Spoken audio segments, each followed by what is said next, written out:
My name is Sherry Stark, and I'm a member of Elders Climate Action, a national group of elders working for a better future for our grandchildren. One very simple thing I'm doing to try to help reverse the growing trend of climate disasters is I'm drastically cutting down on my meat consumption, especially beef. Raising cows for consumption is an extremely inefficient use of our dwindling resources. To produce 1 pound of beef, it takes about 1,800 gallons of water, 9 times the amount of water it takes to produce soybeans, 18 times the amount it takes to produce corn.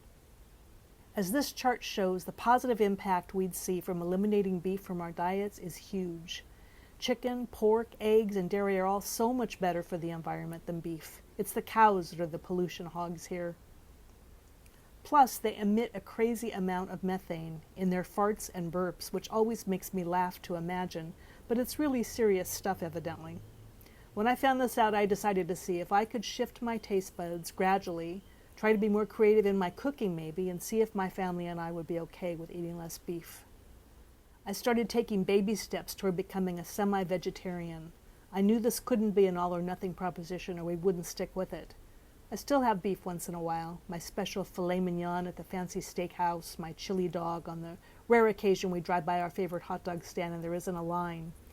But at home, I've started to make a wider variety of chicken dishes, chicken parmesan, chicken fajitas, serving fish more, having more beans and lentils, more whole grains like quinoa and couscous.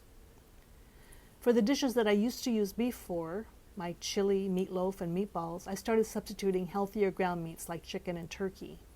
All the same seasonings and sauces, so they taste pretty much the same. Nobody at my house has seemed to even notice the switch. My next step was to start experimenting with the various plant proteins on the market, like soy sausage and Beyond Beef. I especially like tofu, a staple in Asian kitchens for millennia, because it comes in so many different textures. The firm version is my favorite because it fries up kind of crispy, chewy like sausage and absorbs whatever sauce you cook it in. These various meat substitutes are tasty enough on their own, but most of the time I just use them to stretch out my meat or egg dishes, adding them in a supporting role, so to speak. I also add onions, garlic, mushrooms, and peppers, so by the time I'm done, the dish is really only half meat, but totally savory and infused with meaty flavors. And the spicier the better for us. I can never really go wrong when I add more spices. The biggest step in my cooking transformation, though, has been simply focusing on the amazing variety and flavor of good produce. I've become something of a vegetable groupie, seeking out local farmers markets, seeing what the sellers have that they're proud of week to week. The difference between fresh off the vine, perfectly ripe peak produce and blando frozen or canned vegetables is truly astounding.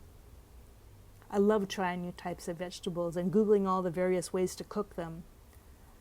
I recently discovered bok choy cabbage at my daughter's suggestion actually because she loves Asian food, and I sauteed it in some sesame oil and Chinese chili paste, added eggplants, scallions, peanuts, and mushrooms, and had a truly exotic meal.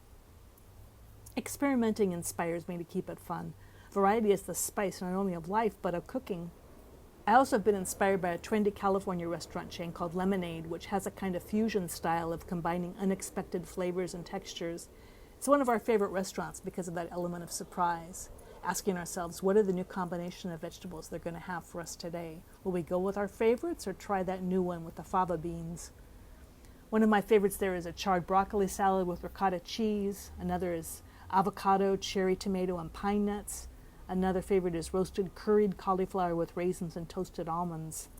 The thing that inspired me most about lemonade salads is their roasted in oil, melt-in-your-mouth vegetables. So throughout the week I prepare a rotating assortment of them at home.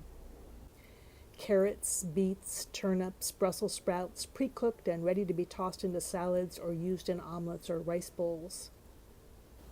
I also splurge on gourmet extras to keep my salads exciting. Fancy olives, sun-dried tomatoes, artichoke hearts, crunchy jicama, flavored vinegars and oils, hummus spreads and tahini, garbanzo beans. Am I making you hungry here? As you can maybe tell, I'm eating less meat, but I'm not really missing it. I'm saving money because most of these other foods are less expensive than meat. And last but not least, all of this is very good for my and my family's health. Plant-based eaters are much less likely to develop a variety of illnesses, much less likely to be overweight, and we tend to have more pep and energy. Plus, we'll most likely live longer by an average of 6 to 9 years. Just imagine those extra years of fun. I'm pretty sure I'm never going to go cold turkey, or maybe I should say cold pastrami, as it's beef we're mostly talking about. I'll most probably still splurge on the occasional steak, but considering their cost to my and my children's future, it's going to be less and less. I'm happy to be an evolving semi-vegetarian, and I'm happy to have found a way to help the planet that I can not only afford, but I actually enjoy with gusto and a fruit salad on the side. And I'm really not going to miss those cow farts. Thank you, and please, if you're interested in hearing other ways we can hopefully solve our climate crisis, join me and my fellow elders at one of our regular Zoom meetings. The national site is at eldersclimateaction.org, and there are dozens of projects our members are taking on, from letter writing to our representatives in support of environmental legislation to preparing for natural disasters like wildfires and hurricanes. That same site also has links to local Elders Climate Action chapters for projects targeted specifically to your region. Check us out, come to a meeting, or just browse around our website for ideas. Thanks.